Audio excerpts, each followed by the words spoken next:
Querida amiga, quiero contarte algo que sin duda te llamará profundamente la atención. Se trata de un accidente extraño en nuestro barco, cercado por los hielos. El lunes pasado, la niebla se levantó y una insólita imagen apareció ante nuestros ojos. Media milla al norte vimos un vehículo de poca altura, sujeto a un trineo y tirado por perros. Un ser de apariencia humana, pero de gigantesca estatura, iba sentado en él. Observamos con el catalejo su rápido avance, hasta que se perdió entre los lejanos montículos de hielo. En cuanto amaneció, salí a cubierta y encontré a la tripulación conversando agitadamente con alguien fuera del barco. Sobre un gran fragmento de hielo había un hombre al que mi gente trataba de animar a que abordara. Al verme, mi segundo oficial gritó: «Aquí está nuestro capitán. Él no permitirá que usted muera en el mar abierto». Entonces, aquel hombre se dirigió a mí con acento extranjero. «¿Hacia dónde se dirige?», preguntó inquieto. «Quiero saberlo antes de subir al navío». Podrás imaginar mi sorpresa al oír semejante pregunta. A mi entender, estaba casi al borde de la muerte. Le respondí que nos dirigíamos hacia el Polo Norte, y recién en ese momento consintió en acompañarnos. Una vez en cubierta, el lugarteniente le preguntó qué estaba haciendo tan solo en aquel lugar inhóspito. «Voy en busca de alguien que huyó de mí», dijo. Yo intervine. «Ayer vimos unos perros tirados de un trineo sobre el cual iba alguien enorme». «¿Trineo sobre el cual iba alguien?». Esto despertó la atención del extranjero, e hizo múltiples preguntas acerca de la dirección que había tomado aquel demonio, como él lo llamó. Luego dijo, extrañamente: «Tuve una vez un amigo, el más noble de los seres humanos, ¿sabe? Pero ahora yo he perdido todo y no puedo empezar la vida de nuevo». Después se desmayó. 19 de agosto de 17. Te contaré, amiga mía, que ayer al despertar de una noche de fiebres, el extranjero me dijo: «Fácilmente habrá podido comprobar, capitán, que he padecido grandes y singulares desventuras. Decidí que el recuerdo de estos males moriría conmigo, pero este encuentro con usted me ha inducido a cambiar mis propósitos. No creo que el relato de mis desventuras le sea útil, pero, por favor, escuche mi historia. Al cabo descubrirá poderes y sucesos que creía imposibles». Así pues, querida, me he propuesto a transcribir cada noche, cuando no esté ocupado, el recuerdo de lo que este hombre me narró durante el día, empleando en lo posible sus propias palabras, y lo que sigue es el inicio de este esfuerzo. Mi nombre es Víctor Frankenstein, soy ginebrino de nacimiento, y mi familia es una de las más distinguidas de esta república. Durante muchos años, mis antepasados fueron consejeros y jueces. A su turno, mi padre ocupó con gran honor y buena reputación diversos cargos públicos. Puesto que las circunstancias de su matrimonio reflejan su personalidad, no puedo dejar de referirme a ellas. Uno de sus íntimos amigos, Beaufort, era un comerciante que cayó en la miseria y se retiró a Lucerna con su hija. Mi padre se propuso encontrarlo y persuadirlo de que con su crédito y ayuda empezaría de nuevo. Tardó 10 meses en descubrirlo, en una casa situada en una humilde calle. Por desgracia, no pudo hacer nada por él. Poco después, Beaufort murió, dejando huérfana e indigente a su hija Caroline.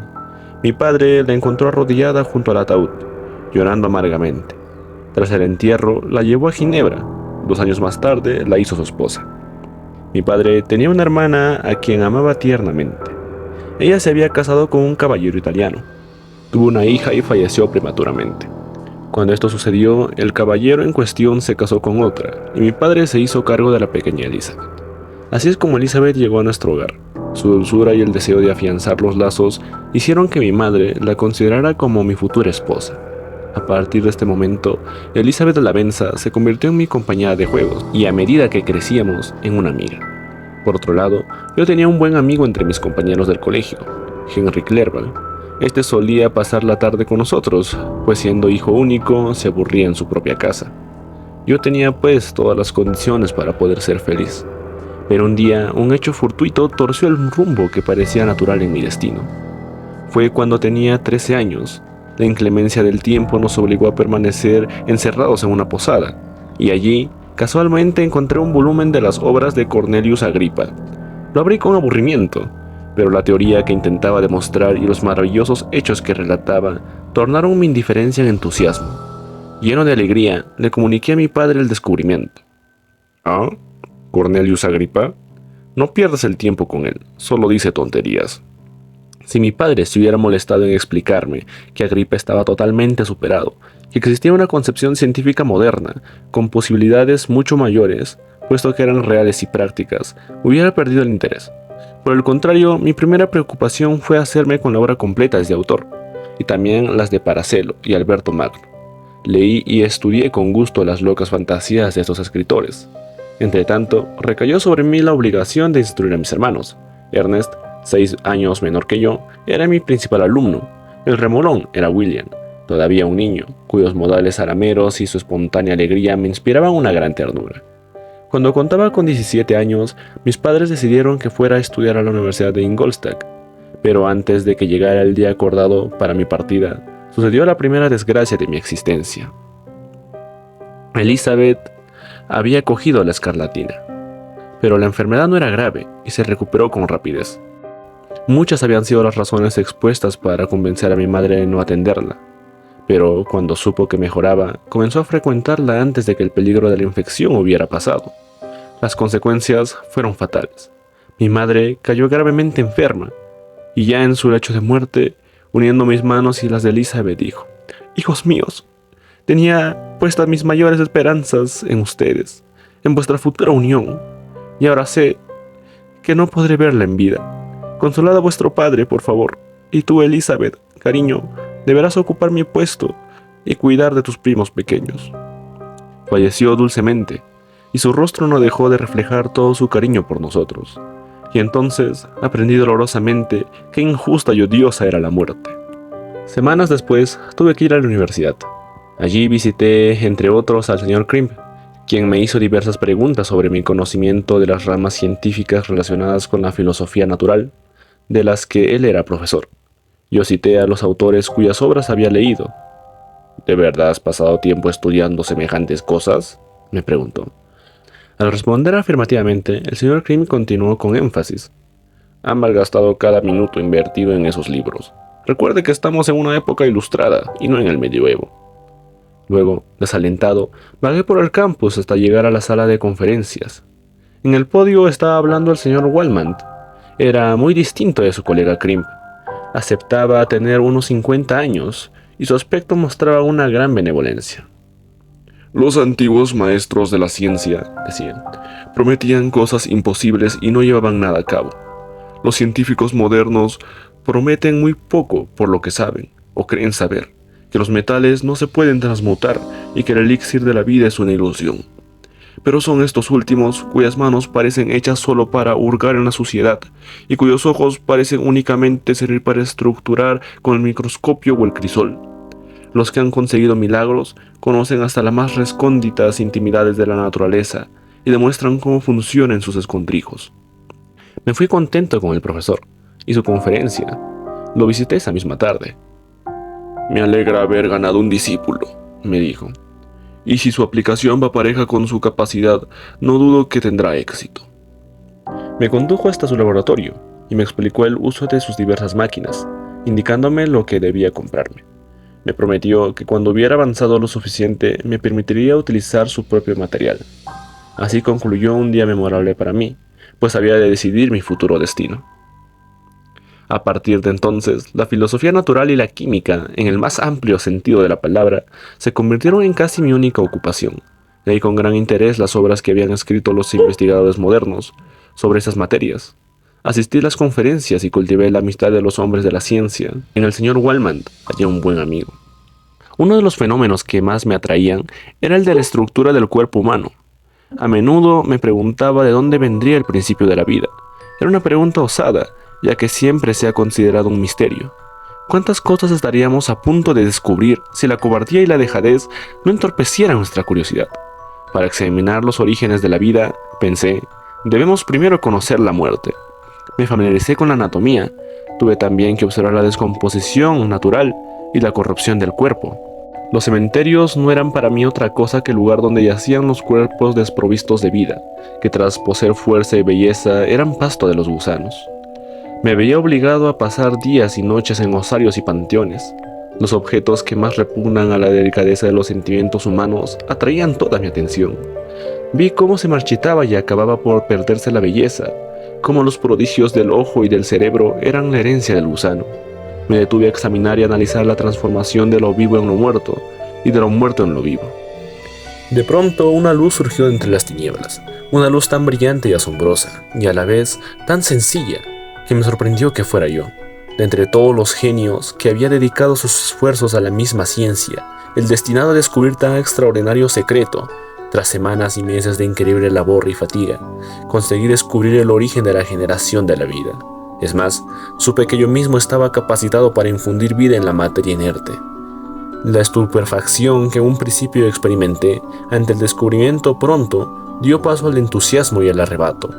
Pero el descubrimiento era tan inmenso y sobreacogedor que olvidé todos los pasos que progresivamente me habían llevado a él, para ver solo el resultado final.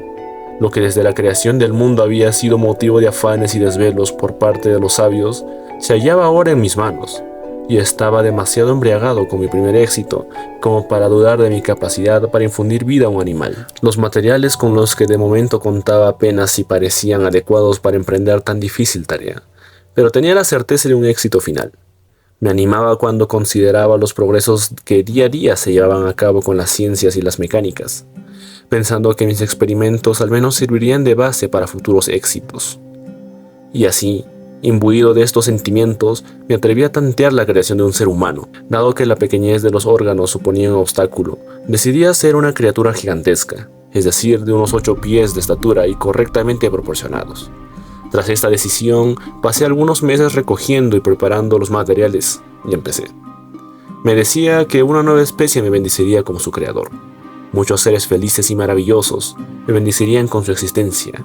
Pensé que si podía infundir vida en materia inerte, quizá con el tiempo pudiera devolver la vida a aquellos cuerpos que aparentemente la muerte había entregado a la corrupción.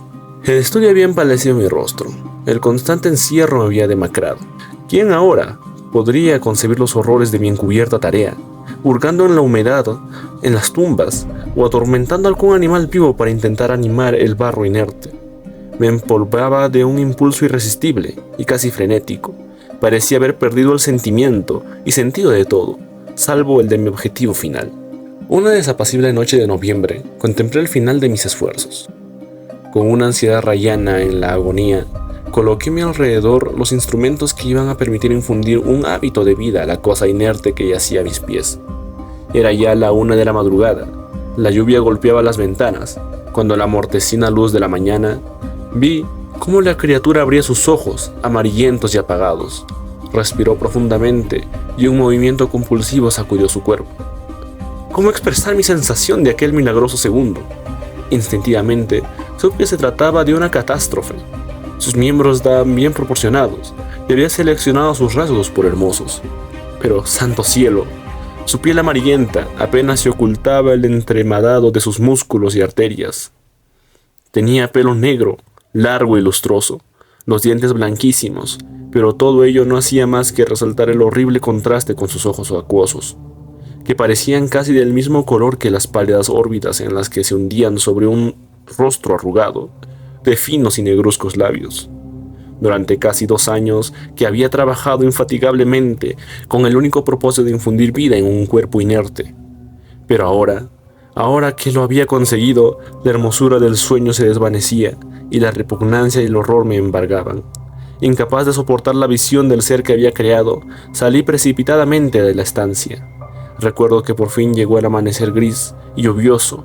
Seguí caminando largo tiempo, intentando aliviar el peso que oprimía mi espíritu. Llegué de este modo al albergue, donde se detenían las diligencias y los carruajes. Una diligencia suiza paró delante de mí, y al abrirse la puerta, reconocí a mi buen amigo de la infancia, Henry Clerval. «Mi querido Frankenstein», gritó.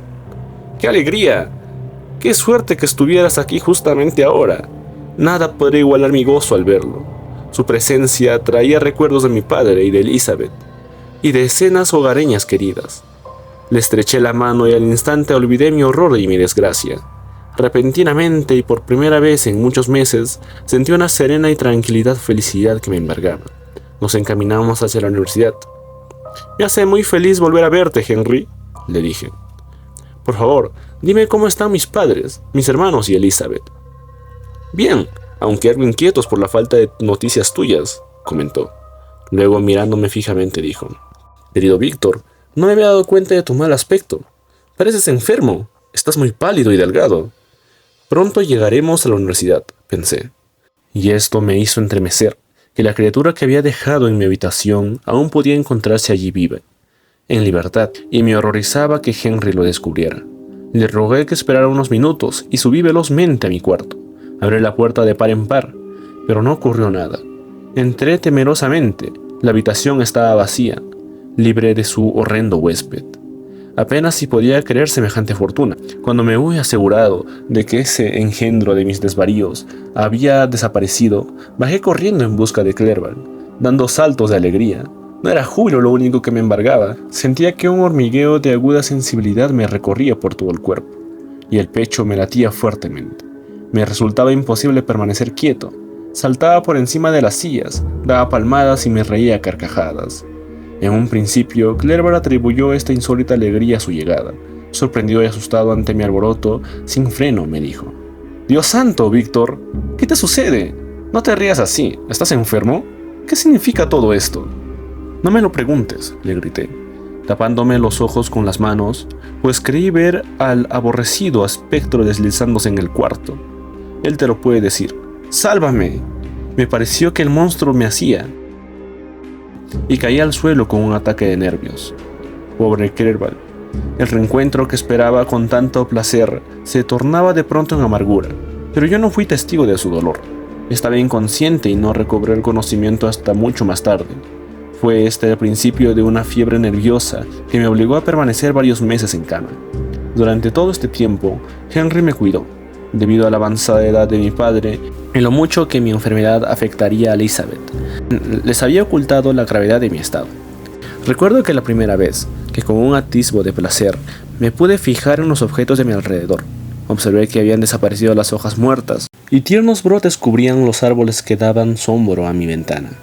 Se anunciaba pues la primavera. Clerval me puso entonces la siguiente carta entre las manos. Para Frankenstein, mi querido primo. No puedo describirte la inquietud que hemos sentido por tu salud. Todo este tiempo te has visto obligado a decirle las cartas a Henry, lo cual indica que debes haber estado muy enfermo. Para distraerte un poco, te contaré la última noticia en esta tu casa. Dime, ¿te acordarás de Justin Mortis?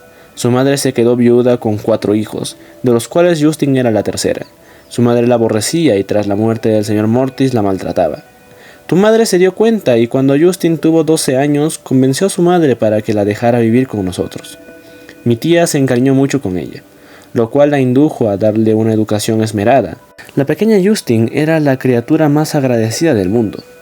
A los pocos meses de partir tú hacia Ingolstadt, su arrepentida madre la hizo volver a su casa.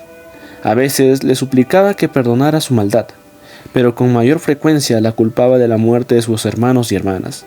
La obsesión constante acabó enfermándola. Murió a principios de este invierno. Justin está de nuevo con nosotros, y te aseguro que la amo tiernamente. Bien, por ahora adiós, mi queridísimo primo. Recibe el cariño de todos aquí en casa, siempre. Tras mi recuperación, por cortesía tuve que presentar a Henry a los distintos profesores de la universidad. Al hacerlo pasé muy malos ratos. Desde aquella noche fatídica, final de mi labor y principio de mis desgracias, sentí un violento rechazo por el mero nombre de filosofía natural. Entrado mayo, y cuando a diario esperaba la carta que fijaría el día de mi partida, Henry propuso una excursión a pie por alrededor de Ingolstadt, con el fin de que me despidiera del lugar. De vuelta encontré la siguiente carta de mi padre. Mi querido Víctor, ¿cómo podré, hijo, explicar nuestra desgracia? La ausencia no puede haber hecho indiferente a nuestras penas y alegrías. ¿Y cómo puedo yo infligir daño a un hijo ausente? Quisiera prepararte para la dolorosa noticia, pero sé que es imposible. Tu pequeño hermano, William, ha muerto. Aquella dulce criatura cuya sonrisa caldeaba y llenaba de gozo mi corazón, aquella criatura tan cariñosa y a la par tan alegre, ha sido asesinada. El jueves pasado, 7 de mayo, mi sobrina y tus 2 hermanos fuimos a dar un paseo. La tarde era cálida y apacible, y nos tardamos algo más de lo de costumbre. Anochecía cuando pensamos en volver. Entonces nos dimos cuenta de que William y Ernest, que iban delante, habían desaparecido. Nos sentamos en un banco a aguardarlos. De pronto llegó Ernest, dijo que habían estado jugando juntos, y William se había adelantado para esconderse, y lo había buscado en vano. Esto nos alarmó considerablemente, y estuvimos buscándolo hasta que cayó la noche. Elizabeth sugirió entonces que quizá hubiera vuelto a casa, pero allí no estaba. Volvimos al lugar con antorchas, pues yo no podía descansar pensando que mi querido hijo se había perdido, y se encontraba expuesto al frío de la noche. Alrededor de las 5 de la madrugada, hallé a mi pequeño, que la noche anterior rebosaba de actividad y salud, tendido en la hierba, pálido y inerte, con las huellas en el cuello de los dedos del asesino. Lo llevamos a casa. Elizabeth entró a la habitación donde reposaba, y desesperándose exclamó: «¡Dios mío! ¡Han matado a mi niño!». Luego perdió el conocimiento. Cuando volvió en sí mismo, me dijo que esa misma tarde William la había convencido para que le dejara ponerse una valiosa miniatura de tu madre. Esta joya ha desaparecido, y sin duda fue lo que tentó al asesino al crimen. No hay rastro de él hasta el momento, aunque las investigaciones continúan sin cesar. Vuelve, querido Víctor, te lo ruego, vuelve. Solo tú podrás consolar a Elizabeth. Llora sin cesar y se acusa injustamente de esta muerte.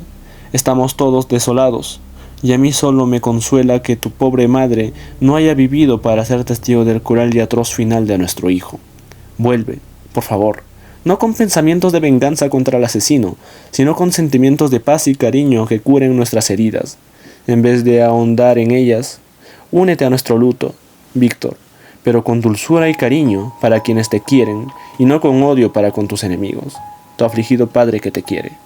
«Querido Víctor», dijo Henry, al verme llorando con amargura, «¿qué ha ocurrido, amigo mío?».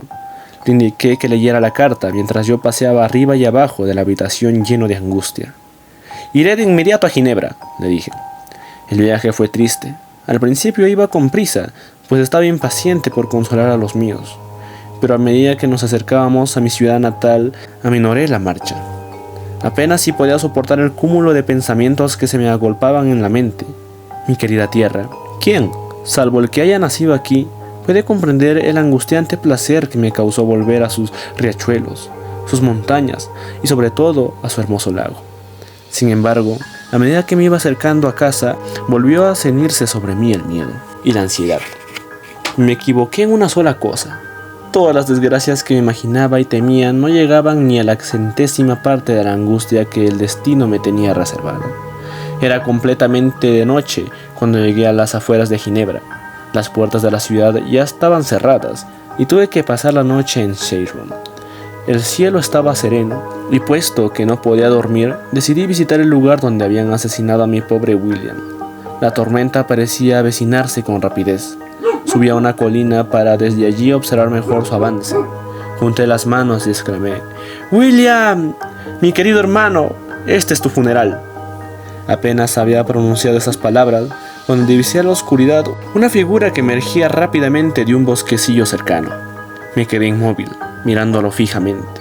De improviso, con horror, ya no tuve dudas. Un relámpago lo iluminó y descubrió sus rasgos con claridad. La gigantesca estatura y su aspecto deformado, más espantoso que nada de lo que haya visto en la humanidad, me demostraron de inmediato el repulsivo demonio al que había dotado de vida. ¿Qué hacía allí? ¿Sería acaso, me entremecí al pensarlo, el asesino de mi hermano? Los dientes me castañearon y tuve que apoyarme en un árbol para no caerme. La figura pasó velozmente por delante de mí y se perdió en la oscuridad. Él era el asesino. Sí, instintivamente yo lo sabía. El siguiente relámpago me lo descubrió trepando por las rocas. Rápidamente escaló a la cima y desapareció. Permanecí inmóvil. Yo le había dado vida. ¡Dios mío!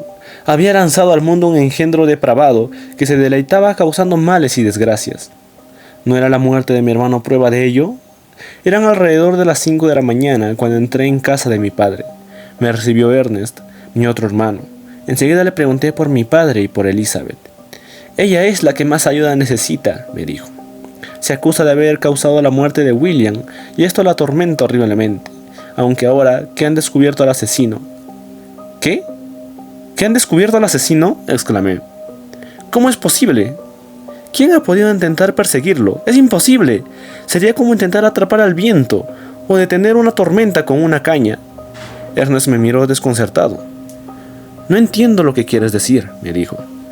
Pero a todos nos dolió el descubrimiento. Al principio nadie lo podía creer, e incluso ahora, a pesar de las pruebas, Elizabeth se niega a admitirlo. Es verdaderamente increíble que Justin Mortis, tan dulce y tan encariñada como parecía con todos nosotros, haya podido haber hecho algo tan horrible. ¿Justin Mortis? ¿La acusan a ella? Están equivocados, es evidente. No lo creerá nadie. Al principio no. Pero hay varios detalles que nos han forzado a aceptar los hechos. Su propio comportamiento es desconcertante. Hoy la juzgan y podrás convencerte tú mismo. Me contó que la mañana en la que encontraron el cadáver del pobre William, Justin se puso enferma. Se vio obligada a guardar cama. Días más tarde, una de las criadas encontró en las prendas de Justin, que llevaba el día del crimen, la miniatura de mi madre, que se suponía fue el móvil del asesino. Se lo enseñó al instante a otra sirvienta, la cual sin decirnos ni una palabra se fue a un magistrado. Justin fue detenida al acusársela del crimen. La pobrecilla confirmó las sospechas con su total confusión y aturdimiento. «Están todos equivocados», les contesté seriamente. «Yo sé quién es el asesino. Justin es inocente». En aquel instante entró mi padre. Advertí cómo la tristeza había hecho mella de su semblante. Ernest exclamó: «Dios mío, padre, Víctor dice saber quién es el asesino». Mi padre me miró con angustia. «Fue Justin», dijo. «No, no, querido padre, están equivocados», dije. «Justin es inocente». En esos momentos, Elizabeth se reunió con nosotros. El tiempo había producido en ella grandes cambios desde que la vi. 6 años atrás, era una joven bonita y agradable. Ahora se había convertido en una mujer de excepcional hermosura. «Víctor, querido primo», dijo, «¿estás seguro de lo que dices? Entonces, tu llegada me llena de esperanza. Quizá encuentres algún medio para probar la inocencia de la pobre Justin. Yo confío en su inocencia, como en la mía propia». «Es inocente, Elizabeth», le contesté, «y se lo probaré. No temas». Acompañé a mi padre y restantes miembros de la familia, que estaban citados como testigos. El aspecto de Justin al entrar era sereno, iba de luto, y la intensidad de sus sentimientos daban a su rostro, siempre atractivo, una pacífica belleza. Parecía confiar en su inocencia, no temblaba, a pesar de que miles de personas la vituperiaban. Sus ojos parecieron nublarse al vernos, pero de pronto se dominó. El fiscal mostró entonces la miniatura que la criada había encontrado en el bolsillo, y un murmullo de horror e indignación recorrió la sala cuando Elizabeth, con voz temblorosa, la identificó como la misma que había colgado del cuello de William. Pidieron entonces a Justin que se defendiera. Pese a la honestidad de su aspecto, no convenció al jurado. Al fin, cuando le requirieron que se declarara inocente o culpable, se puso nerviosa y habló con voz entrecortada. Dios sabe bien que yo soy inocente». Relató que su regreso, hacia las 9 de la noche, se encontró con un hombre que le preguntó si habían visto a la criatura que buscaban. Esto le alarmó, pero no pudo advertírselo a nadie de la familia, porque las puertas de Ginebra ya estaban cerradas, y se vio obligada a pasar gran parte de la noche en el cobertizo de una casa.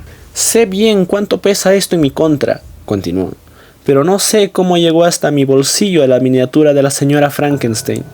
Tal vez fue el propio asesino el que lo puso allí. Pero, ¿por qué robaría esa joya para desprenderme de ella tan pronto?». El abucheo de la gente impidió que Justin siguiera hablando. El horror de la situación me resultaba insoportable, y cuando el gesto despectivo de los jueces me indicó que nuestra pobre Justin había sido condenada, me precipité afuera de la sala, lleno de pesar. El sufrimiento de la acusada no era igual al mío. A ella le sostenía su inocencia, pero a mí me laceraban los látigos del remordimiento. Por la mañana fui al tribunal. Me urgía salvar a Justin. Para mi total sorpresa, el funcionario declaró que Justin ya había confesado su culpabilidad y que había manifestado el deseo de ver a mi prima. Volví entonces con Elizabeth. Entramos en la celda desoladora, al fondo de la cual estaba Justin, sentada sobre un montón de paja. Tenía las manos encadenadas y apoyaba la cabeza en las rodillas. Al vernos entrar, se levantó y cuando estuvimos a solas, se echó llorando a los pies de Elizabeth, quien también comenzó a sollozar. «¿Usted también cree que soy tan perversa? ¿Se une a mis enemigos para condenarme? Te creí inocente hasta que supe que tú misma habías confesado tu culpabilidad, le dijo Elizabeth. ¿Por qué lo has hecho? Confesé una mentira para poder obtener la absolución. Dios me perdone. El confesor me amenazó con la excomunión y las llamas del infierno si persistía en declararme inocente. Y yo no tenía a nadie que me ayudara. En mala hora consentí en mentir. Luego Justin se volvió hacia mí. Gracias, señor Víctor, por traerme a mi ama. Y gracias porque ahora siento que en sus corazones ya no tienen dudas de que yo hubiera dado mi vida por nuestro pequeño William. Ahora puedo morir en paz. En aquellos segundos supe que yo era el verdadero asesino y que jamás volvería a tener esperanza o sosiego en mi existencia. Justin fue colgada. Un peso insoportable de remordimiento y desesperación oprimía mi corazón. No podía dormir. Deambulaba como alma atormentada por todos los rincones de la casa de mi familia. Mi padre observaba con dolor el cambio que se iba produciendo en mis costumbres y carácter. Entonces pensó que algún tipo de distracción me devolvería la serenidad acostumbrada. Esta fue la razón para que hiciéramos una excursión al Valle Chamonix. Este paisaje, tan sublime y magnífico, me proporcionó el mayor consuelo que en tales momentos podía recibir. La mañana siguiente amaneció con una lluvia torrencial, y una espesa niebla ocultaba la cima de las montañas. Decidí entonces ir solo a la cima. Después de tanto trabajo, llegué al mediodía. Mi corazón, repleto hasta entonces de tristeza, se hinchó de gozo. De pronto, vi a la distancia una figura de un hombre que avanzaba hacia mí a velocidad sobrehumana, saltando sobre las grietas del hielo por las cuales yo había caminado con cautela. A medida que se acercaba, su estatura parecía sobrepasar la de un hombre. Comprobé, cuando la figura estuvo cerca, que era el engendro que había creado. Temblé de ira, y sin medir las consecuencias, resolví enfrentarlo al fin. Se acercó, su rostro reflejaba una mezcla de amargura y desdén, y su diabólica fealdad hacía casi imposible el mirarlo. ¡Demonio!, grité. Quisiera pisotearte hasta convertirte en polvo, si con ella pudiera devolver la vida de aquellos que tan cobardemente has asesinado. Después de examinar con igual rencor que el mío, respondió lentamente.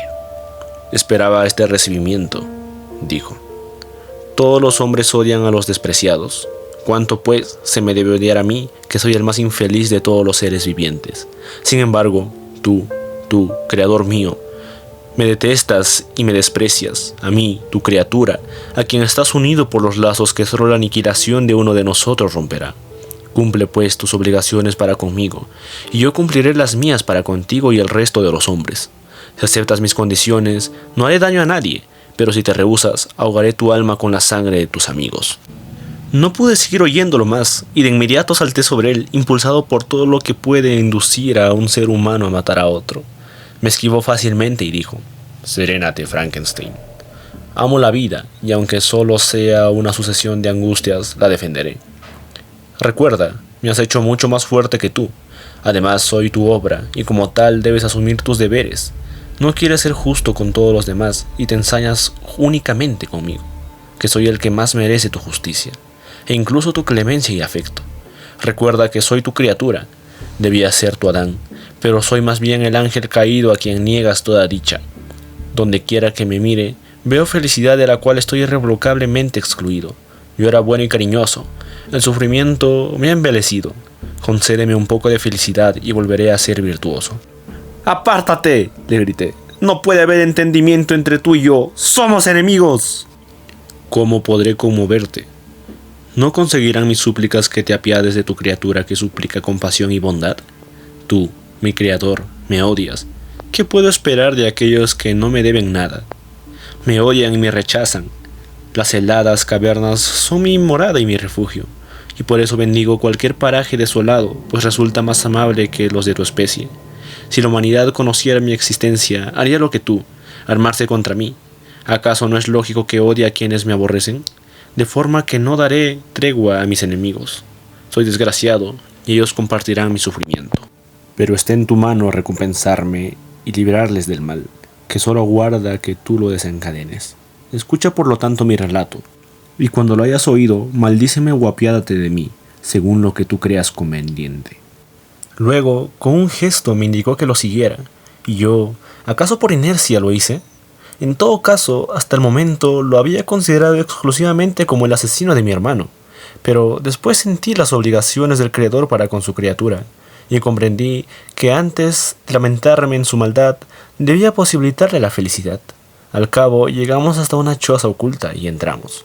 Aquel monstruo empezó así su relato. Recuerdo con gran dificultad el primer periodo de mi existencia. Todos los sucesos se me aparecen confusos y distintos. Una extraña multitud de sensaciones se apoderaron de mí y empecé a ver, sentir, oír y oler, todo a la vez. Tardé mucho tiempo en aprender a distinguir las características de cada sentido. Recuerdo que, poco a poco, una luminosidad cada vez más fuerte oprimía mis nervios y tuve que cerrar los ojos. Me sumergí entonces en la oscuridad y esto me turbó. Pero apenas había notado esto cuando descubrí que, al abrir los ojos, la luz me volvía a iluminar. Comencé a andar y creo que bajé unas escaleras. Descubrí que podía moverme con entera libertad, que no había obstáculos que no pudiera evitar o vencer. La luz se me hacía más y más intolerable, el calor más incomodaba. Así que caminé buscando un lugar sombreado. Llegué hasta un bosque, el bosque de Ingolstadt, donde me tumbé a descansar cerca de un riachuelo, hasta que el hambre y la sed me atormentaron y desperté del sopor en que había caído. Comí algunas bayas, calmé mi sed en el riachuelo y me volví a dormir. Era de noche cuando me desperté. Sentía frío y un miedo instantáneo al hallarme tan solo. Antes de abandonar tu habitación me había tapado con algunas prendas. Era una pobre criatura, indefensa y desgraciada, que ni sabía ni entendía nada. Lleno de dolor me senté y comencé a llorar. Anduve durante 3 días antes de llegar al campo abierto. La noche anterior había caído una gran nevada y los campos parecían uniformemente blancos. Por fin divisé un montículo, una pequeña cabaña. Sentado junto al fuego, se hallaba un anciano. Se volvió al oír el ruido. Viéndome, salió de la cabaña gritando y cruzó los campos a cierta velocidad. Decidí reemprender mi viaje, hasta que al anochecer llegué a una aldea. Entré en una de las mejores casas, pero apenas puse el pie en el umbral, unos niños empezaron a chillar y una mujer se desmayó. Todo el pueblo se alborotó. Unos huyeron, otros me atascaron, hasta que, magullado por las piedras, escapé al campo. Me refugié temerosamente en un cobertizo del techo bajo y vacío. No bien hubo amanecido, salí para observar la casa adyacente y ver si era posible seguir en mi refugio. Vi por una rendija a una muchacha que, balanceando un cubo en la cabeza, pasaba por delante de mi cobertizo. Era joven y de aspecto dulce, iba vestida humildemente, con una tosca falda azul y una chaqueta de paño. Sus cabellos rubios estaban trenzados, su aspecto era triste. Reapareció con el mismo recipiente que ahora estaba medio lleno de leche. Un joven de rostro aún más deprimido se dirigió a un encuentro y, cogiéndole del cubo, se lo llevó hasta la casa. Una de las planchas de madera tenía una diminuta rendija por la cual podía ver una pequeña habitación limpia, pero muy desprovista de muebles. En un rincón cerca del fuego estaba sentado un anciano con la cabeza entre las manos, en actitud abatida. La joven estaba ocupada arreglando la estancia. De pronto sacó algo del cajón que tenía entre las manos y se sentó cerca del anciano, el cual, tomando un instrumento, empezó a tocar y a arrancar de él sones más dulces que el cantar del mirlo, el ruiseñor. El cabello plateado y el aspecto bondadoso del anciano ganaron mi respeto, y los modales dulces de la joven despertaron mi amor. El anciano era ciego, y pasaba las horas meditando o teñiendo sus instrumentos. El joven y su compañera con frecuencia se retiraban y parecían llorar. No comprendía la causa de su tristeza, pero me afectaba profundamente. Si seres tan hermosos eran desdichados, no era de extrañar que yo, criatura imperfecta y solitaria, también lo fuera.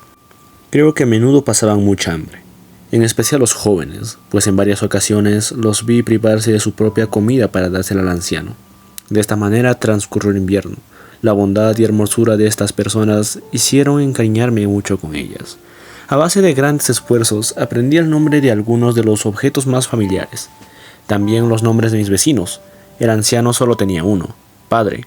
A la muchacha la llamaban hermana o Ágata, y al joven Félix, hermano o hijo. Admiraba sus perfectas proporciones, su gracia, hermosura y delicadez. Cómo me horricé al verme reflejado en el estanque transparente. Salté hacia atrás aterrado, incapaz de creer que era mi propia imagen la que aquel espejo me devolvía. Cuando logré convencerme de que yo era realmente ese monstruo, me embargó la más profunda amargura y mortificación. Cuando todos se retiraban a descansar, si había luna o noche estrellada, yo salía al bosque en busca de comida para mí y leña para mis vecinos. Cuando se hacía necesario, quitaba la nieve del sendero y realizaba las tareas que había visto hacer a Félix. Más tarde, supe que estas tareas, que llevaba a cabo una mano invisible, le sorprendía grandemente. Incluso en alguna ocasión les oí mencionar a este respecto las palabras espíritu bueno y maravilloso. Pero no entendí entonces el significado de estos términos. Trataba entonces de imaginarme de 1000 maneras distintas el día en que me presentaría ante ellos y el recibimiento que me harían. Suponía que tras una primera repulsión, mi buen comportamiento y las palabras conciliadoras me ganarían su simpatía, y más tarde su afecto. Tenía las cuerdas vocales endurecidas pero flexibles, y aunque mi tono de voz distaba mucho de tener la musicalidad del suyo, podía pronunciar con relativa facilidad aquellas palabras que comprendía. Fue uno de estos días en los que mis vecinos reposaban ante su trabajo, cuando alguien llamó a la puerta. Era una señora de caballo, vestía un traje oscuro y un túpido velo negro le cubría el rostro. Félix parecía traspuesto de alegría al verla. Todo rasgo de tristeza desapareció de su rostro. La dulce Ágata cubría de besos las manos de la extranjera. Cuando se separaron, Félix besó la mano de la extranjera y dijo: «Buenas noches, dulce Safi». Pasó algún tiempo hasta que conocí la historia de mis amigos. El anciano se llamaba de la Sey, descendía de una buena familia de Francia, educó a su hijo para servir la patria, y Ágata trataba con las damas de la más alta alcurnia. Unos meses antes de mi llegada, vivían en una gran ciudad llamada París, rodeados de amigos y disfrutando de todo lo que la virtud, la cultura, el gusto y una considerable riqueza pueden proporcionar. El padre de Safi, un mercader turco, había sido el causante de su desgracia. Vivía muchos años en París, cuando cayó en desgracia ante el gobierno. Fue encarcelado el mismo día en que ya llegaba de Constantinopla. Se le juzgó y condenó a muerte. Félix había estado presente en el juicio, y su ira al escuchar la sentencia fue incontenible. Félix comunicó al prisionero sus intenciones de ayudarlo. Sorprendido y encantado, el turco prometió grandes riquezas para Félix. Mas cuando vio a la bella Safi, no pudo por menos de pensar que el cautivo poseía un tesoro que compensaría con creces todo peligro. El turco advirtió la impresión que Safi había producido en el muchacho y se la prometió en matrimonio en cuanto fuera conducido a un lugar seguro. Mientras se preparaba la huida del mercader, el entusiasmo de Félix se vio incrementado por cartas que recibió de la joven. Tengo copias de estas cartas. Ellas probarán la veracidad de mi relato. La noche antes de la ejecución, el turco se escapó de la prisión. Félix se había procurado salvoconductos a nombre suyo, de su padre y hermana. Safi decidió quedarse con su padre hasta la partida, y éste renovó su promesa de otorgar la mano de su hija a su salvador. Odiaba verla unida a un cristiano, pero temía la relación de Félix, pues éste aún podía entregarlos a las autoridades italianas. Pronto se descubrió el plan, así que Félix, la Sey y Ágata fueron encarcelados. Despidiéndose de la bella árabe, Félix se dirigió a París y se entregó a las autoridades, esperando que los liberen, sufriendo 5 meses en la cárcel antes del juicio, que les arrebataría toda su fortuna y les condenaría al destierro. Hallaron un triste refugio en Alemania, en donde yo los encontré. El turco abandonó Italia con su hija. Por mi lado, a poco tiempo de llegar al cobertizo, encontré algunos papeles en el bolsillo del gabán que había cogido de su laboratorio. Era tu diario de los 4 meses que parecieron mi creación. En él describías con minuciosidad todos los pasos de tu trabajo. En ellos se encuentran todos los referentes a mi nefasta creación, a toda la serie de repugnantes circunstancias que la hicieron posible. Da una detallada descripción de mí en términos que reflejan su propio horror y que convirtieron el mío en algo inolvidable. «Odioso día en el que recibí la vida», exclamé desesperado. «Maldito creador, ¿por qué me creaste a un monstruo tan horripilante, del cual incluso tú te apartaste asqueando?» Me sentí más solo que nunca y constantemente recordaba las súplicas de Adán a su creador, pero a mí no se me concedió el consuelo de alguna Eva. Mi propio creador me había abandonado y lleno de amargura lo maldije desde entonces. Así transcurrió el otoño, Me dediqué con mayor atención a mis vecinos. Cuanto más los veía, mayores deseos tenía de ganarme su simpatía y protección, de que me conocieran y quisieran, que sus dulces miradas se detuvieran en mí con afecto. Se había convertido en mi más íntima aspiración. Cuanto más los veía, mayores deseos tenía de ganarme su simpatía y protección, de que me conocieran y quisieran, que sus dulces miradas se detuvieran en mí con afecto. Se había convertido en mi aspiración máxima. Nunca despedían a los mendigos que llegaban hasta su puerta.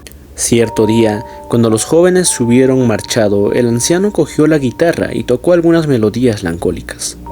Me levanté y, haciendo acopio de todo mi valor, retiré la madera que había colocado delante del cobertizo para ocultar mi escondite.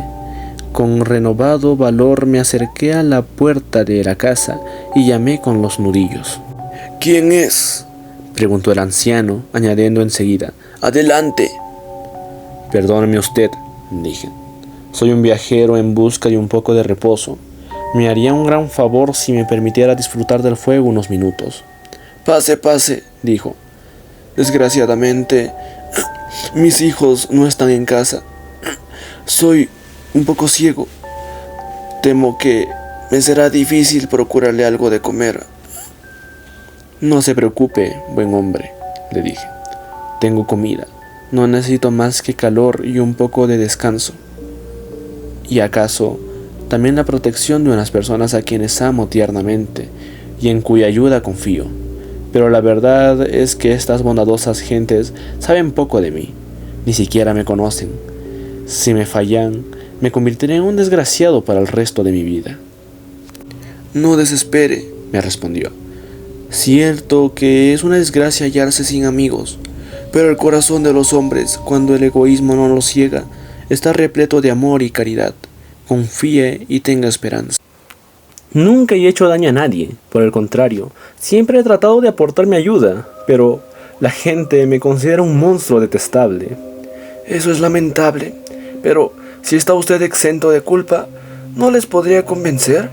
Además, si usted quisiera confiarse a mí, quizá yo pudiera ayudarlo a vencer el recelo de sus amigos.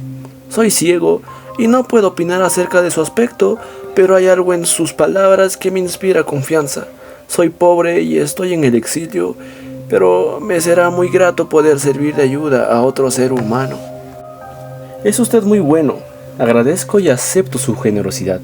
Confío en que con su ayuda no me veré privado de la compañía y afecto de sus congéneres. No lo quiera Dios. Sepa que yo también soy desgraciado, aunque inocente. Yo y mi familia hemos sido injustamente condenados. ¿Cómo puedo agradecerle estas palabras? Es usted mi único y mejor bienhechor. De sus labios oigo las primeras frases amables dirigidas a mí, y jamás podré olvidarlo. ¿Cómo se llaman sus amigos? ¿Dónde viven? Guardé silencio. Pensé que este era el momento decisivo, el momento en que mi felicidad se confirmaría o se vería destruida para siempre. Sentándome en la silla, comencé a sollozar. En aquel momento oí los pasos de mis jóvenes protectores.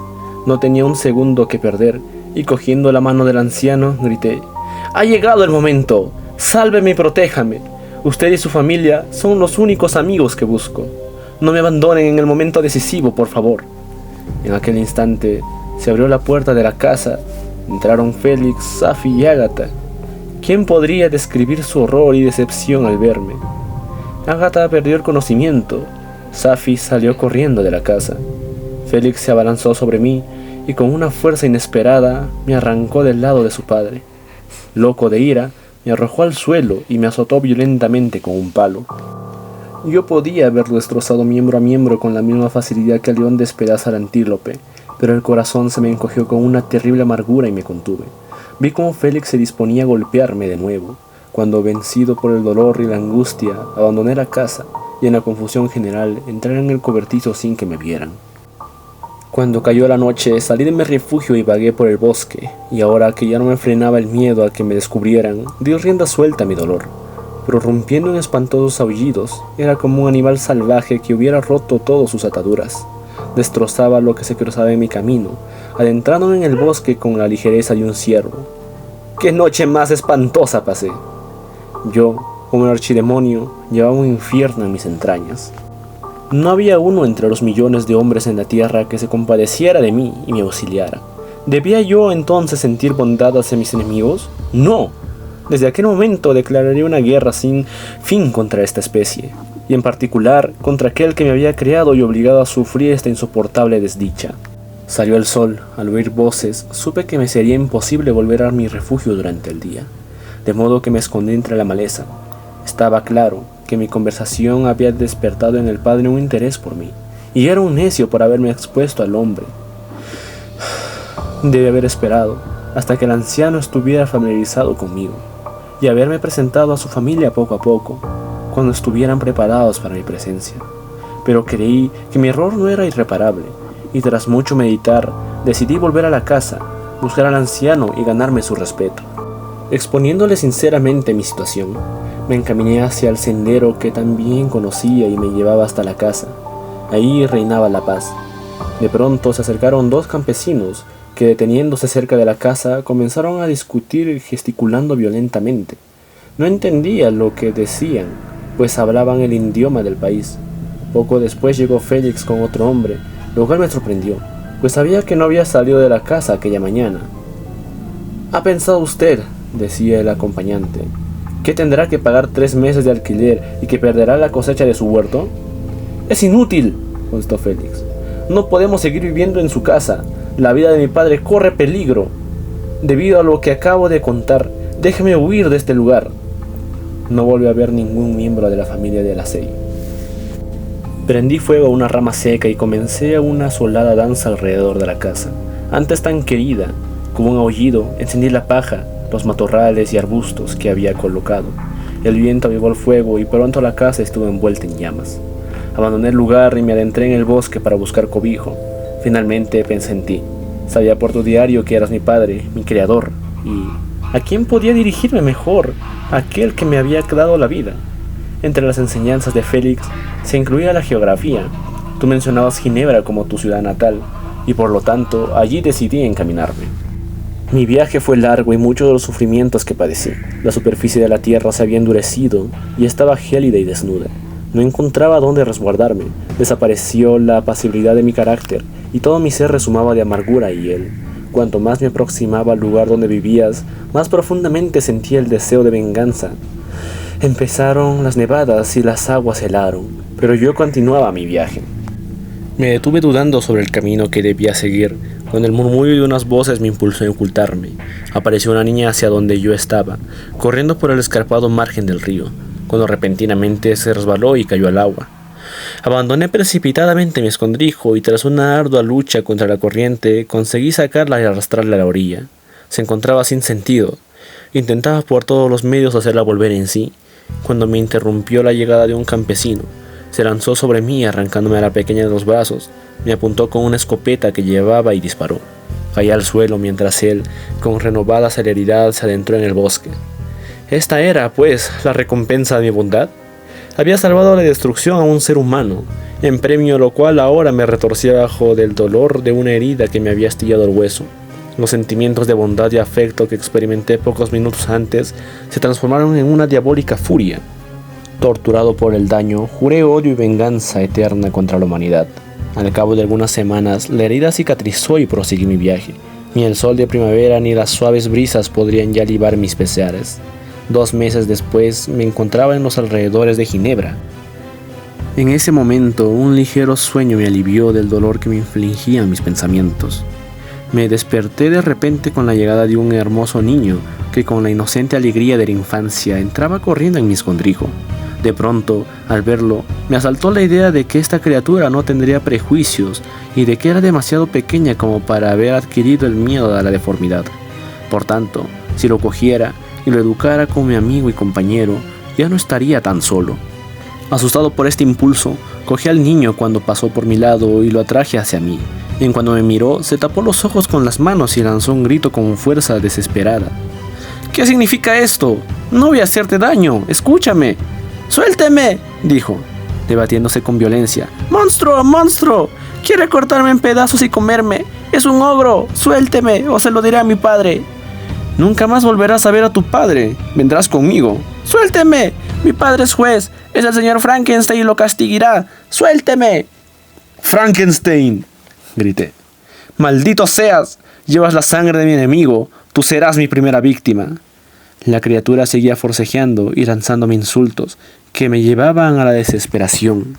Lo cogí por la garganta para que se callara y al momento cayó muerto a mis pies. Contemplé a mi víctima y mi corazón se hinchó de exultación y triunfo. Palmoteando y exclamé: yo también puedo sembrar la desolación. Mi enemigo no es invulnerable. Esta muerte le acarreará la desesperación y 1000 otras desgracias lo atormentarán y destrozarán. Cogí un objeto que brillaba sobre el pecho. Era el retrato de una hermosísima mujer. Pero pronto volvió mi cólera. Recordé que me había privado de los placeres de criaturas como aquella que podían proporcionarme, y que la mujer que contemplaba de verme hubiera cambiado ese aire de bondad angelical por una expresión de espanto y repugnancia. Buscaba un lugar para esconderme cuando vi a una muchacha que pasaba cerca de mí. Tenía aspecto agradable. He aquí, pensé, que gracias a las lecciones de Félix y las leyes crueles de la especie humana, he aprendido a hacer el mal, y me acerqué a ella sigilosamente, introduciendo un retrato en uno de los pliegues de su traje. Desde aquel momento, Frankenstein, a veces deseaba encontrarte, otras estaba decidido a abandonar para siempre este mundo y sus miserias. Por fin me dirigí a estas montañas, consumido por una devora pasión que solo tú puedes satisfacer. No podemos separarnos hasta que no accedas a mi petición.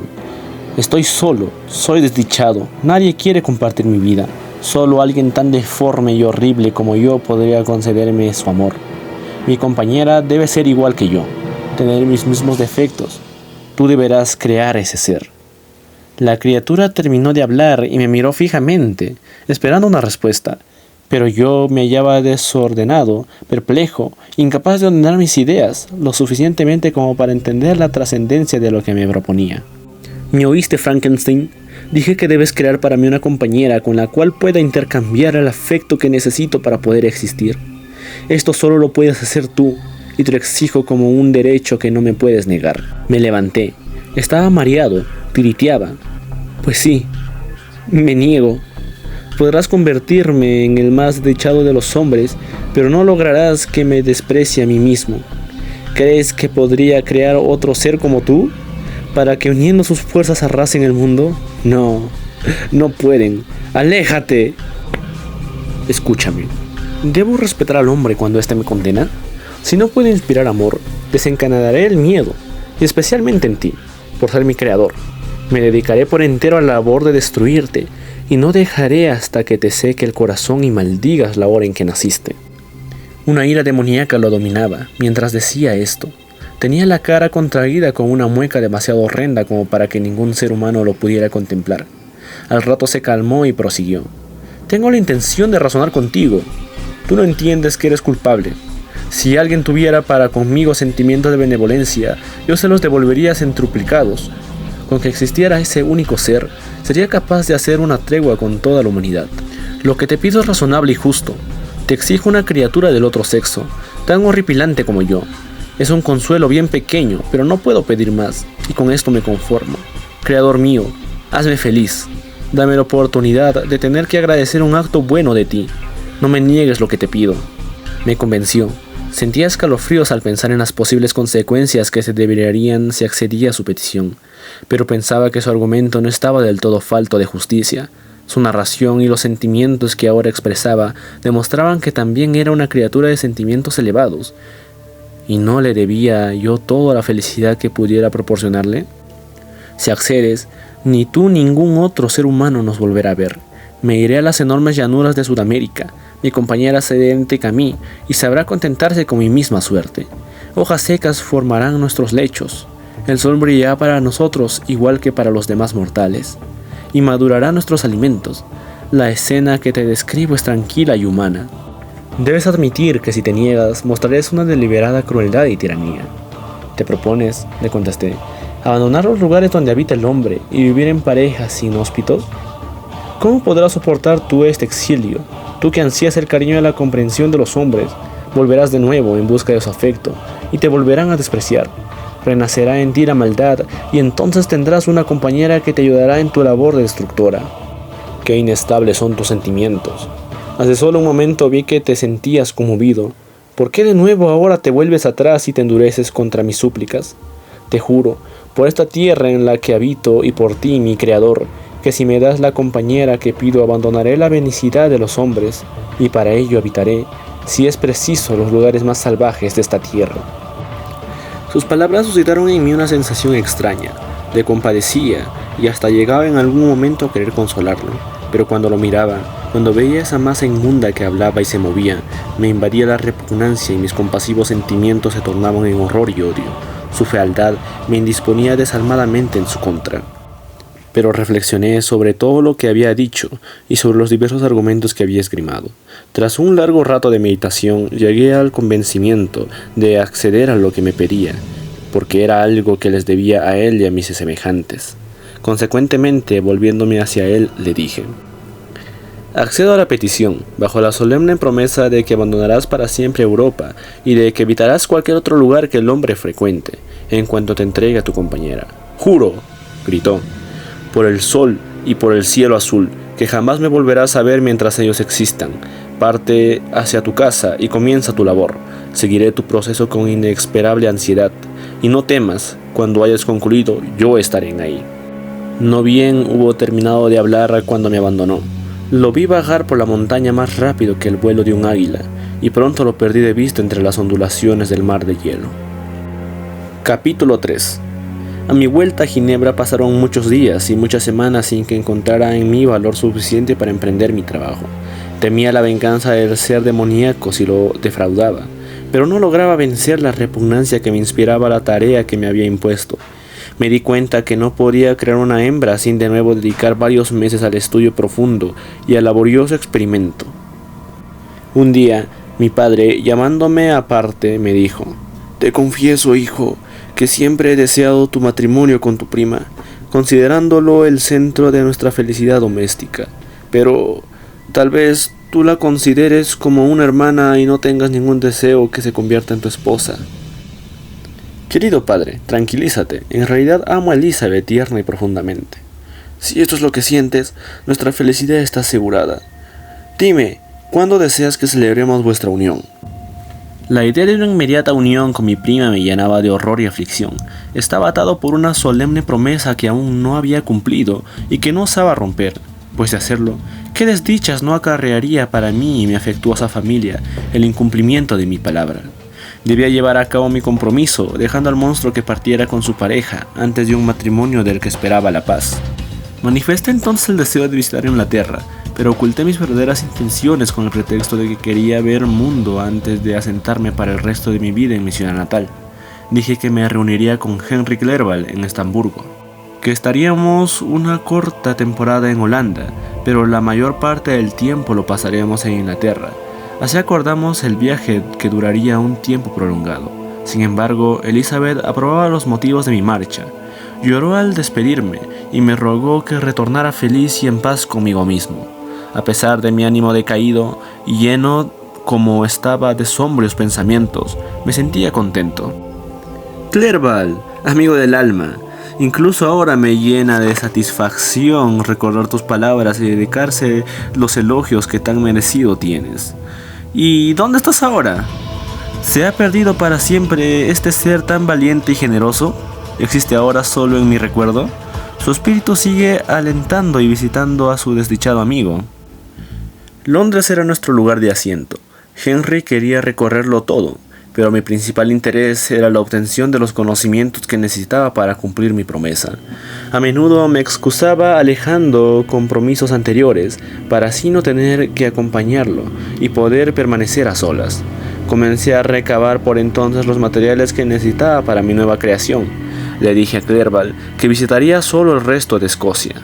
«Diviértete», le dije. «Aquí nos encontraremos de nuevo. Pueda que me ausente un mes o dos». Henry trató de disuadirme, pero al verme tan decidido dejó de insistir.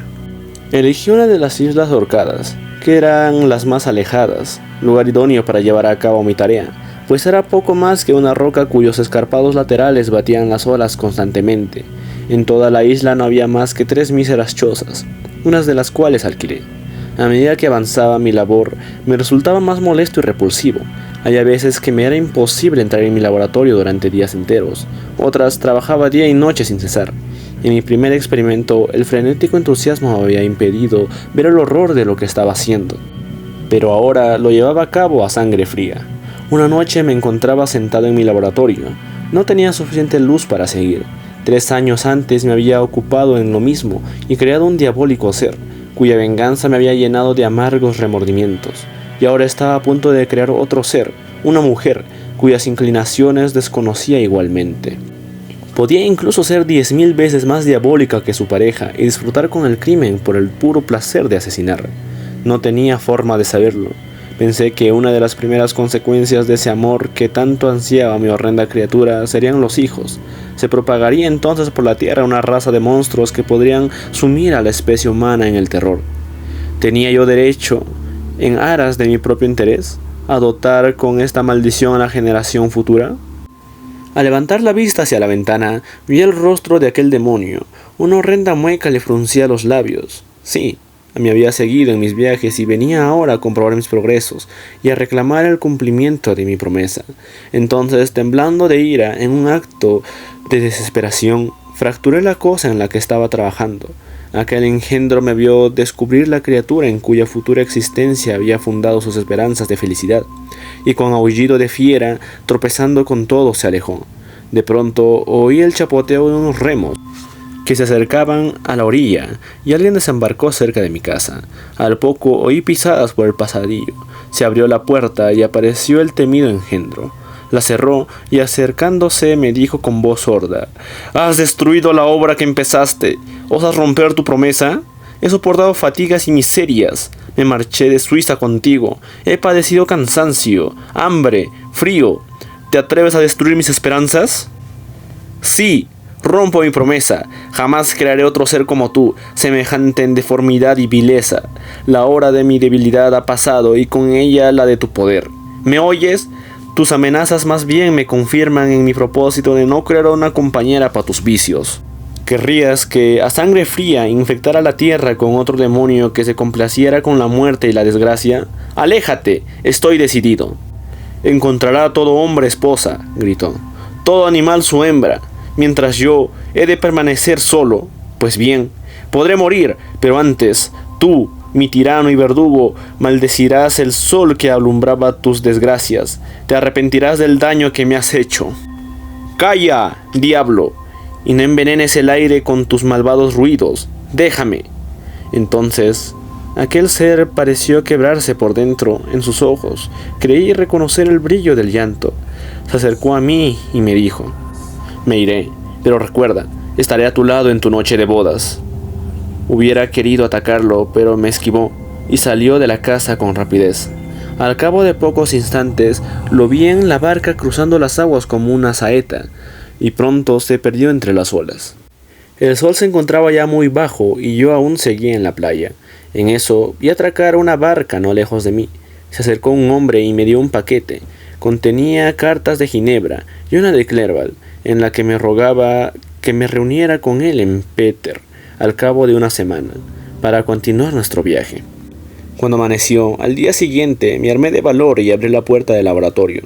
Los restos de la criatura a medio hacer que había destruido estaban esparcidos por el suelo, y casi tuve la sensación de haber mutilado la carne viva de un ser humano.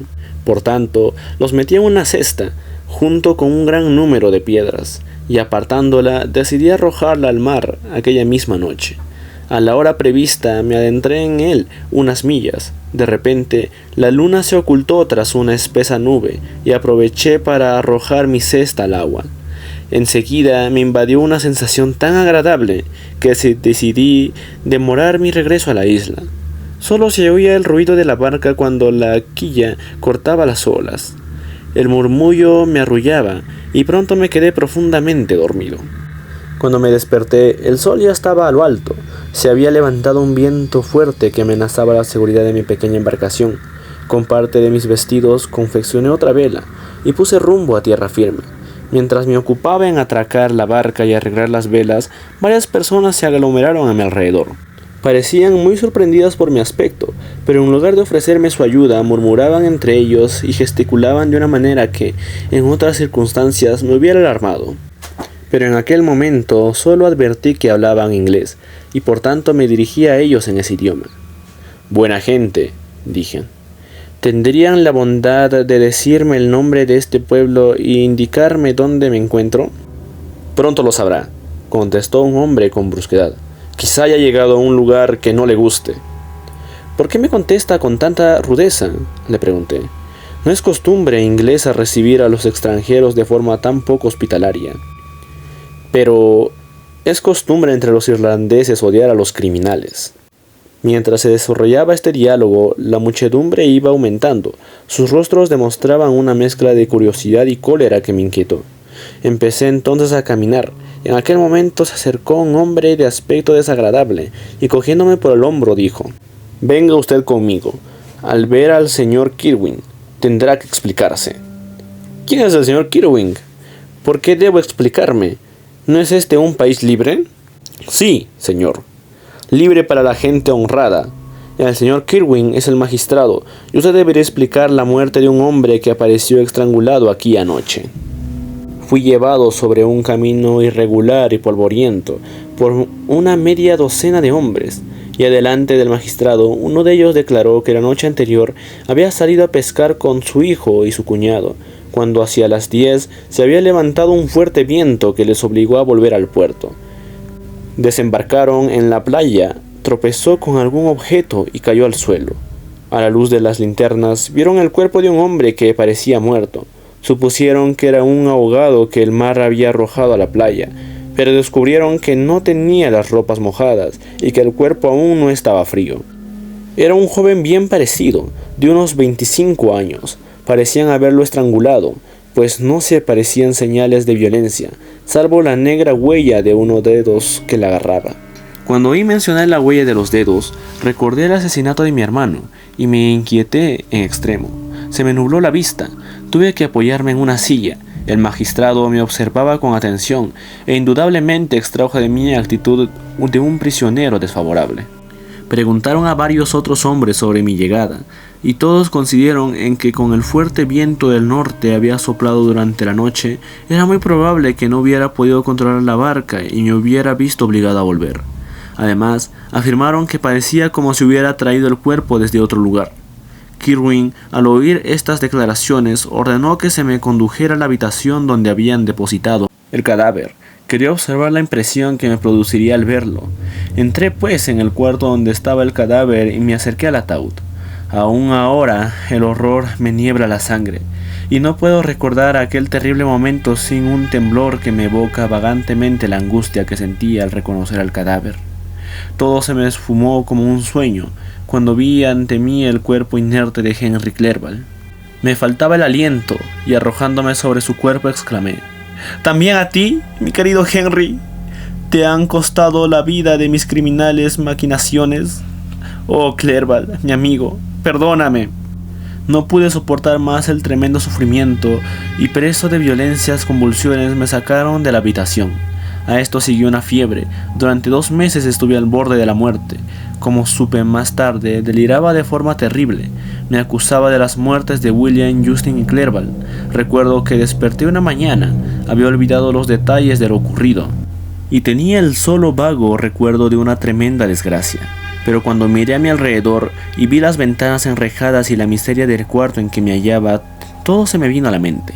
Se abrió la puerta y entró el señor Kirwin. Su rostro denotaba amabilidad y compasión. Me enteré que yo llevaba en la cárcel 3 meses. El señor Kirwin se encargó de convocar a los testigos y de organizar mi defensa. La acusación fue desestimada al comprobarse que yo estaba en las Islas Ahorcadas cuando se halló el cadáver de mi amigo. A los 15 días estaba en la libertad. Poco después volví con mi familia y me casé con Elizabeth, esperando ahogar en el amor todas mis desdichas. La noche de nuestra boda la dejé dormida, cerré con llave nuestra habitación y pasé por los pasillos examinando cada rincón, temiendo la aparición de la bestia, pero no descubrí nada. Ya empezaba a pensar que alguna providencial casualidad habría intervenido para impedirle llegar a cabo su amenaza, cuando oí un grito agudo y estremecedor. Venía de la habitación. Al oírlo, comprendí la estremecedora verdad y me quedé paralizado. Un instante después, escuché de nuevo un grito y corrí hacia la alcoba. Dios mío, ¿cómo no moría entonces? Elizabeth estaba tendida en el lecho, inánime, la cabeza ladeaba, las facciones pálidas y convulsivas, semiocultadas por el cabello. Donde quiera que vaya, veo la misma imagen, los brazos exangües, el cuerpo lacio, tirado sobre el tálamo municipal por su asesino. ¿Cómo pude ver esto y seguir viendo? Perdí el conocimiento y caí al suelo. Cuando volví en mí, me encontré rodeado de la gente de la posada. Escapé hacia la habitación donde yacía el cuerpo de Elizabeth, mi amor, mi esposa, tan querida y venerada, viva aún pocos momentos antes. No estaba ya en la posición en la que la había encontrado. Tenía ahora la cabeza recostada en su brazo y el rostro y el cuello ocultos por un pañuelo. Ya se la podía creer dormida, pero en su garganta se veían las horrendas señales del diabólico ser. Mientras, con agonizante decepción, me inclinaba sobre ella, levanté la vista. Me invadió una especie de pánico al ver la pálida luz de la luna que iluminaba la habitación, pues las contraventanas que se habían cerrado anteriormente ahora estaban abiertas. Con inexpresable horror vi asomarse a una de las ventanas el aborrecido rostro del monstruo. Esbozó una mueca burlona mientras señalaba con su inmundo dedo el cadáver de mi esposa. Me abalancé hacia la ventana y extrayendo del pecho una pistola disparé, pero esquivó la bala y huyendo del lugar a la velocidad del rayo se zambulló en las aguas del lago. Lo seguimos con barcas. Tras desembarcar, se dispuso a registrar los alrededores, organizando distintas patrullas para que se esparcieran por los bosques y viñedos. Todo fue en vano. Poco después, me enteré de que mi padre había también muerto de una hemorragia cerebral. No había podido resistir la desaparición de Elizabeth. Aquí empezó una peregrinación que solo con mi muerte terminaba. Desde entonces, he recorrido una inmensa parte del mundo, buscando a mi monstruosa criatura. A veces encontraba cosas escritas en los troncos de los árboles o talladas en las piedras, que me guiaban o avivaban mi cólera. Mi reinado aún no ha acabado, se leía en una de las inscripciones, y en otras, sigues viviendo y mi poder es total. Sígueme, voy hacia el norte, en busca de las nieves eternas, donde padecerás el tormento del frío y el hielo al que yo soy insensible. Lo perseguí. Al cabo de unos días llegué a una miserable aldea. Los habitantes me dijeron datos precisos. Un gigantesco monstruo, dijeron, había llegado la noche anterior, armado con una escopeta y varias pistolas. Les había robado sus provisiones para el invierno y les había puesto un trineo, al cual ató varios perros amaestrados, que asimismo robó. Cambié el trineo de tierra por unos adecuados a la irregularidad de la nieve. Tiempo después divisé un minúsculo punto oscuro en la distancia. Agudicé la vista para adivinar lo que era. De inmediato distinguí las deformes proporciones de aquella figura tan conocida. Pero justo entonces, cuando estaba a punto de darle alcance, mis esperanzas se vieron de pronto truncadas, y perdí todo rastro de él. Empecé a oír el bramido del mar. Las olas se abatían furiosamente bajo la capa de hielo, y notaba cómo se hechían y se hacían más amenazadoras y terribles. En vano intenté proseguir. El viento se levantó, el mar rugía, y como con la tremenda sacudida de un terremoto, se abrió el hielo con un ruido atronador. Pronto concluyó todo. En pocos minutos, un agitado mar me separó de mi enemigo, y me hallé flotando sobre un témpano de hielo, que menguaba por momentos y me preparaba una horrenda muerte. Murieron varios de mis perros, y yo estaba a punto de sucumbir, cuando divisé su navío, que navegaba sujeto por el ancla, y me devolvió la esperanza de vivir. Había decidido que, caso de que usted se dirigiera hacia el sur, me encomendaría a la clemencia de los mares antes que desistir de mi propósito. ¿O es que yo debo morir y él sobrevivir? Si así fuere, júreme, Walton, que no lo dejará escapar. Júreme que usted lo acosará y llegará a cabo mi venganza, dándole una muerte terrible.